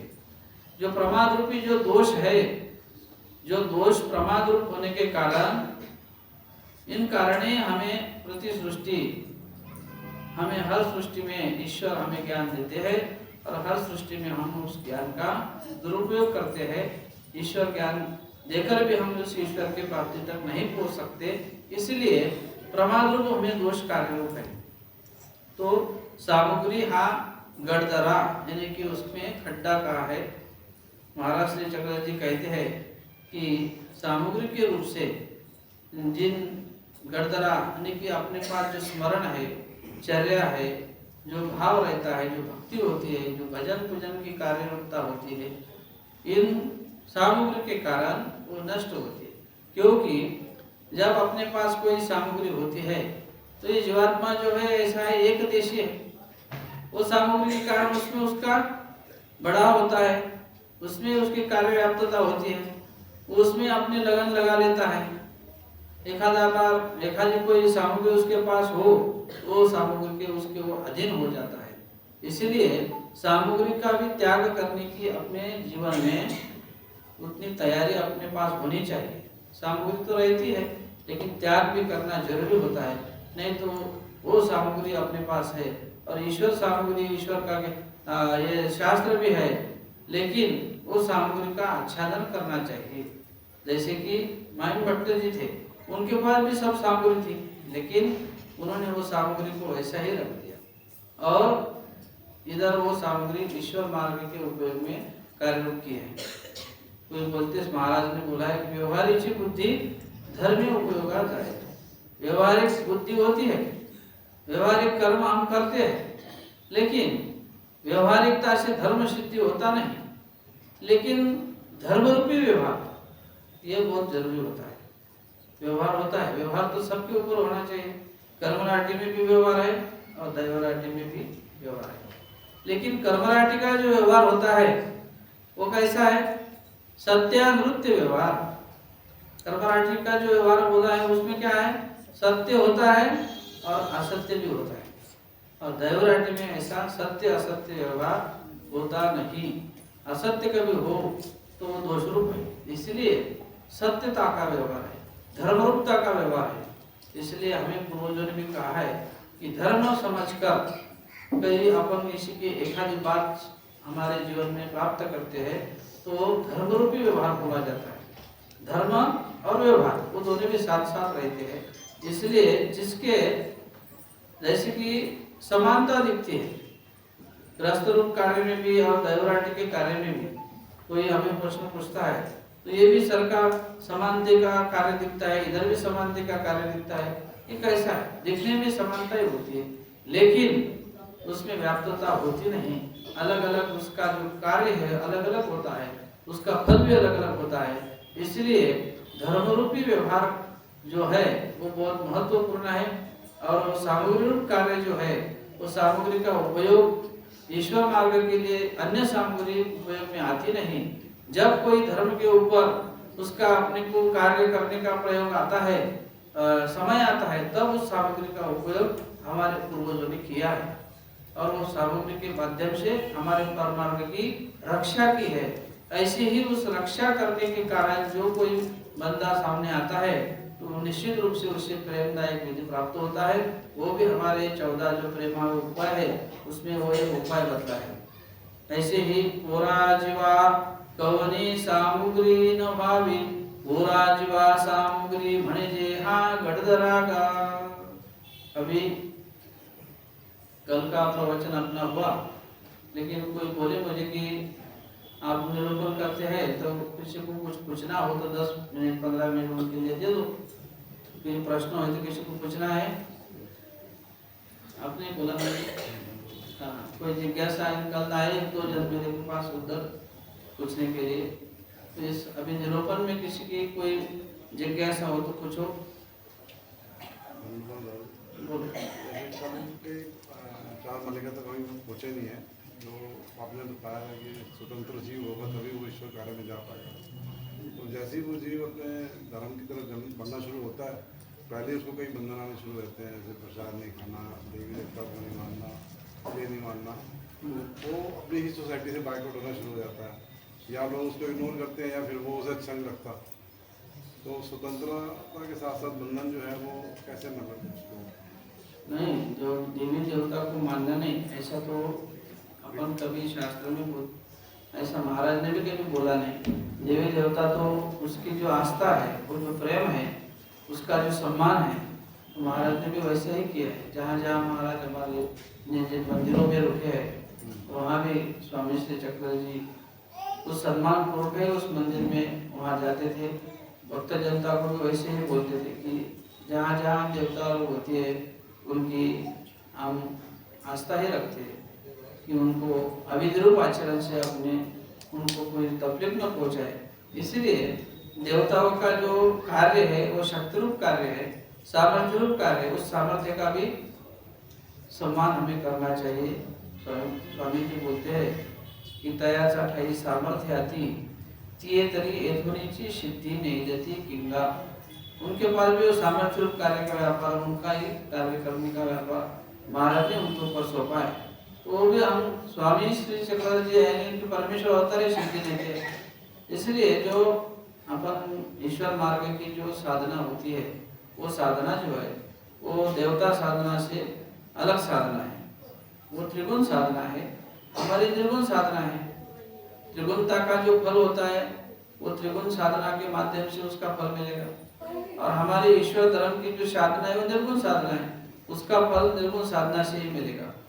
और साधना साधन मिश्र हो गए तो दोनों को भी फल नहीं मिलेंगे। अभी जो मैंने बोला है कि जो हेतुकता है और निर्हेतुकता है, ईश्वर का कार्य निर्हेतुकता से फल मिलने वाला है, और हेतुकता भी उसे सम्मिलित हो गई तो फल नहीं मिल सकता। इसलिए जो पहले से कभी हम उसकी शुरुआत करते करते हम अपने साधन पक्का करना कभी जानते हैं, तो ऐसा नहीं कि उसमें देवताओं को मानना नहीं, लेकिन वो साधन की हमें जरूरत नहीं। परमेश्वर साधन में सब साधन में स्थित है। देखो कि हम जैसे ईश्वर के साध्य होते हैं और एक देवताओं का साध्य होता है।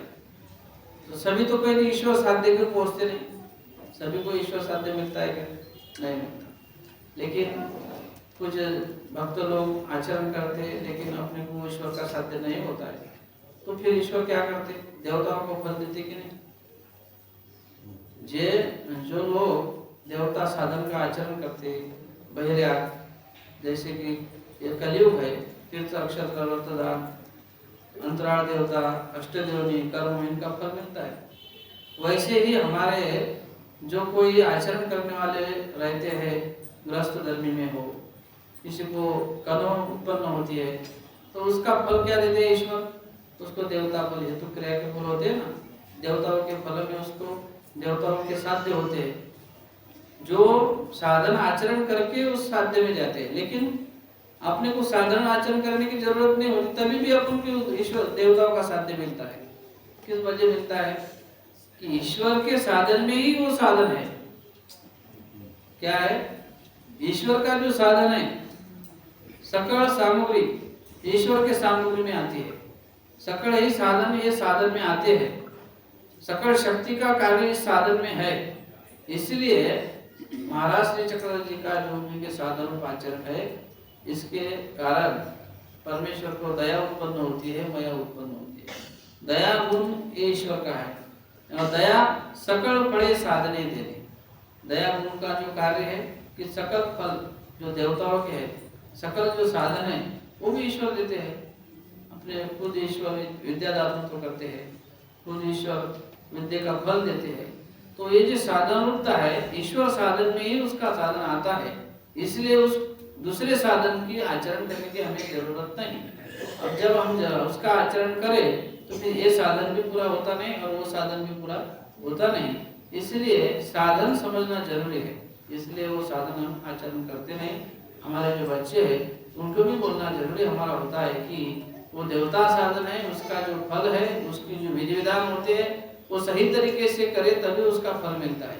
उसका बहिर्या रूप ज्ञान हमें होना चाहिए, किस ढंग से उसका व्रत होता है, किस ढंग से उसकी विधि विधान होती है। और यहाँ तो वैसा कोई नहीं, क्रम भी नहीं है। भाव रूपता से जो क्रिया करे, ईश्वर साध्य हो तो हो, नहीं हो तो उसका नीचे वाला भी फल ईश्वर देते। इसलिए जो तरुण पीढ़ी होती है उनको भी अपन ने सबने समझकर उसको समझाना चाहिए। हाँ, कि ऐसा कोई नहीं, प्रसाद खाने से के प्रसाद खा लिया तो उसका कोई विष हो गया क्या? एक आध बार खा लिया तो उसको क्या, उसका विष थोड़ी होगा पेट में। लेकिन उसकी आदत बढ़ती बढ़ती जाएगी ना, कल खा लिया तो आज खाएंगे, आज खाएंगे तो परसों खाएंगे ना, पिछले बार तो खाया था कुछ हुआ नहीं, अभी क्या होगा। ऐसी हमारी जो जीवात्मा की जो ये अधोगति की चाल है, ये जो जीवात्मा की अधोगति की चाल है ज्यादा है, वो नीचे जाने के लिए जल्दी जाता है। ऊपर जैसे कहता पत्थर है, वो ऊपर डोंगर के ऊपर पहाड़ के ऊपर लेके जाओ तो कितना कठिन श्रम लगते हैं, और वो ऊपर से नीचे छोड़ दो आपको पता है नीचे। ऐसी जीवात्मा की जो अधोगति है वो जल्दी जल्दी नीचे आता है, ऊपर जाने के लिए बहुत कष्ट लगते हैं, प्रयास करता है। वैसे ही थोड़ी थोड़ी सी जो योग्यता होती है, थोड़ा थोड़ा जो आचरण होता है वह हमें करना जरूरी है। इसलिए वो अपने नामधारक बच्चे हो, उसे हम सब को क्या कहते हैं? वासनिक कहते हैं। वासनिक यानी कि निकी वासना, अनिष्ट सेवा पूर्णा, बाकी का जो आगे का है। लेकिन जो निकी वासना यानी कि जो वासना होनी चाहिए वो ईश्वर के प्रति उसकी श्रद्धा भाव होना चाहिए, साधन के प्रति श्रद्धा भाव होना चाहिए। और हमारा जो इष्ट है परमात्मा है, और इष्ट के कारण ही इष्ट हमारा बढ़ता है, तब इष्ट विधि बढ़ते बढ़ते प्रेम साधन को कारण होता है, तभी ईश्वर का उसे प्रेम भी प्राप्त हो सकता है। इसलिए ऐसा कोई नहीं कि बच्चे हैं तो मैं उनको ये सूट अपन नहीं दे सकते। सूट तो क्या है? ये साधन है सबके लिए ना। हमें अपन 8 वर्षों का हो गया तो उसको अपन नाम देते हैं, उसकी कर्म निष्पत्ति चालू हो जाती है ना। और अपन कभी साधन में पक्के हो तो अपने परिवार में भी अपने बच्चे को भी अपन वो अपना जो धर्म का जो गुण है उसके उतरने के लिए अपन उसको सहायभूत होना चाहिए, अपनी शिक्षा उसे देनी चाहिए।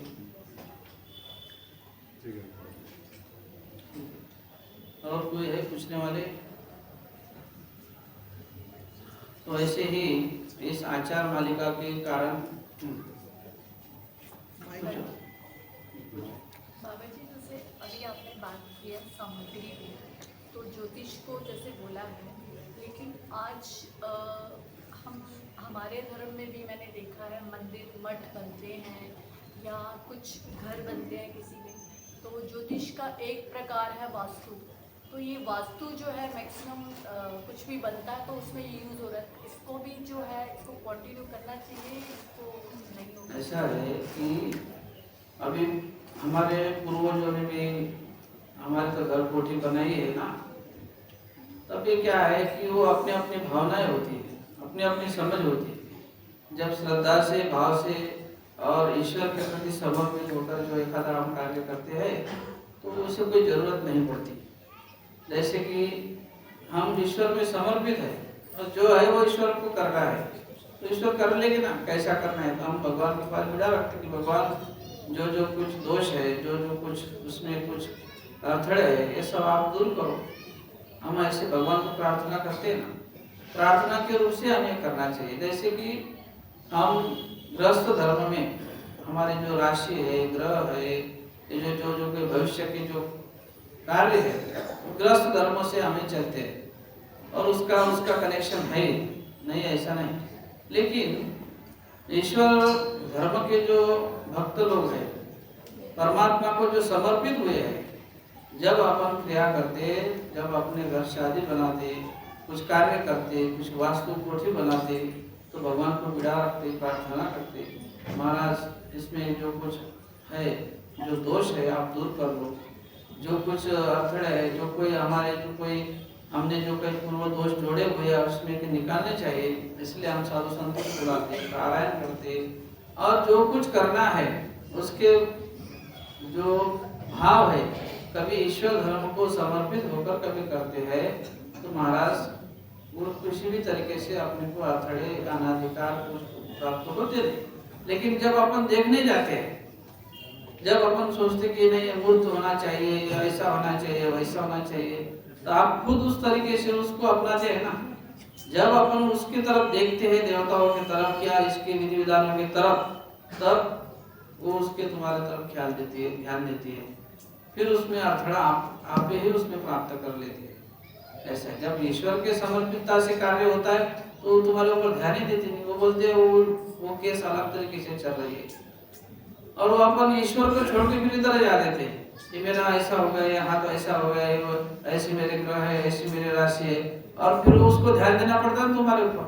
फिर उसमें कुछ कम ज्यादा हो गया तो उसको प्रत्यवाय नामक नर्क बोलते हैं, तो उस नर्क वो अपने को देवता क्षोभरूपता के कारण फिर दोबारा उसमें अपने अड़थड़ा निर्माण हो जाता है।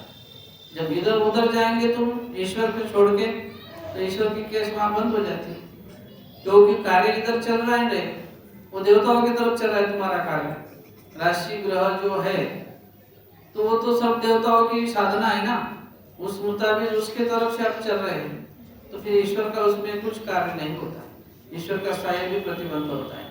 फिर हम बोलते हैं कि हम तो ईश्वर भक्ति करते हैं, तभी भी हमें ऐसा अड़थड़ा, ऐसा विघ्न क्यों आ रहा है, लेकिन हम उसमें गलत कर रहे हैं, इसलिए वो ईश्वर को छोड़ के इधर उधर कर रहे हैं, इसलिए वो कार्य होते हैं। इसलिए जो करना है तो भगवान को साक्षी रख के ही करना है, उसमें कुछ दिक्कत नहीं आएगी। और जो आती है तो अपने पूर्व कर्म है, अब सब कभी अपने तरीके से हो गए तो क्या है, वो तो फिर एक ही बाजू हम देख रहे हैं, दूसरी भी बाजू देखनी पड़ेगी। जो है वो अपन ने ही पूर्व कर्म अपने ऐसे जुड़े हुए हैं, इसलिए दुख में भी आते हैं, सुख भी आते हैं, ये तो अपने जुड़े हुए कर्म है उसके साथ, लेकिन उसमें भी ईश्वर अपने साथ रहते हैं।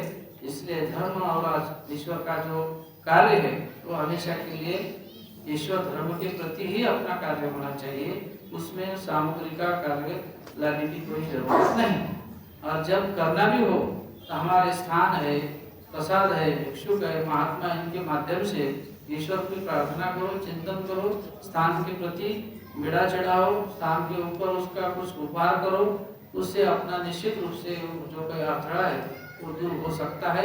इसकी भी व्यवस्था महाराज ने करके रखी है। लेकिन भविष्य राशि ग्रह पंचांग इसके मुताबिक आप चलेंगे तो अपने को अन्य मंत्रों का उच्चारण अपने हाथों से होता है, अन्य देवता विधि का उच्चारण आप कर सकते हैं इस कार्य में। इसलिए विकल्प रूपता की जो अविधि है ये हमें प्राप्त होती है।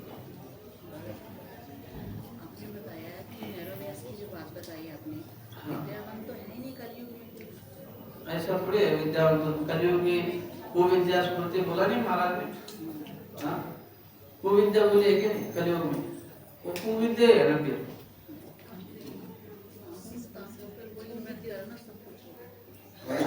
कुविद्या कलयुग में बोली है ना, तो वो है ही है। कुविद्या धारक तो बहुत सारे लोग हैं, सुविद्या कम है लेकिन कुविद्या ज्यादा है। ये कलयुग में है विद्या, नहीं ऐसा नहीं। धन